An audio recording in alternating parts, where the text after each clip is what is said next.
When we see the world's pain, wars, inequality, environmental destruction, it's easy to ask, who's to blame? The powerful? The wealthy? The corrupt systems they control? These answers feel simple, even comforting, don't they? But here's a harder question. Whose hands and actions are shaping this world we say we don't like, or even hate? Collective darkness isn't just in the horrors we condemn. It's in the systems we sustain, the habits we overlook, and the stories we tell ourselves. That's just how things are. Or, one person can't change anything anyway.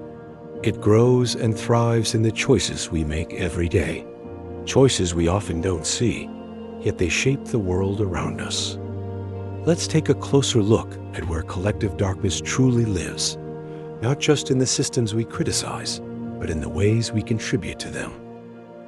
We point fingers at politicians for dividing us, and we blame the media for spreading fear. But how often do we fuel that division ourselves, through shared outrage on social media, heated arguments, or shutting out those who think differently? We condemn inequality, waste, and environmental destruction. But how often do we stop to see our own role in sustaining them?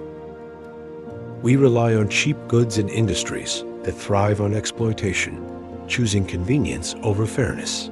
We grieve for a world drowning in waste, but fuel that waste by always wanting more. More comfort, more possessions, more everything. We blame corporations for polluting the planet, but who buys their products? Who wastes resources, throws away plastic, and turns away while nature pays the price? We often complain how disconnected the world has become, yet how often do we choose digital distractions over real conversations, or scroll endlessly instead of reaching out? We fear technology's growing power, surveillance, control, manipulation, but trade our privacy for convenience without questioning who benefits or why. We condemn violence in war, but who fights in these battles?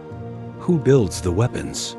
And who turns a blind eye, supporting conflict as long as it doesn't touch our own children, our families, or our homes? It's easier to look away when the cost is paid by someone else. These shadows don't exist because one person or group created them. They exist because we all contribute. We all play a part, knowingly or unknowingly. Darkness thrives in denial, in separation, in the false stories we tell ourselves to avoid accountability. Stories like, "It's not my problem," or "Someone else will fix it." The idea of facing this shadow might feel overwhelming, even paralyzing. But collective darkness isn't an enemy. It's simply a mirror.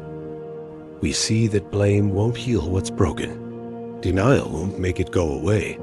But awareness, compassion, and action can. So where do we go from here? How do we begin to break the cycles we've sustained?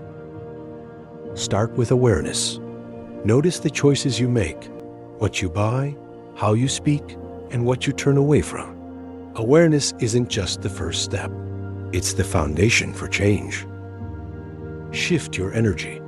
Instead of fueling fear or division, focus your time and energy on what builds connection, healing, and understanding. Take action. Even the smallest acts of love, courage, and responsibility ripple outward, challenging the systems we once thought unchangeable. So the question is not, who is to blame? But what choices will we make now that we see? Because the light we bring to the world begins with the light we choose to hold within ourselves.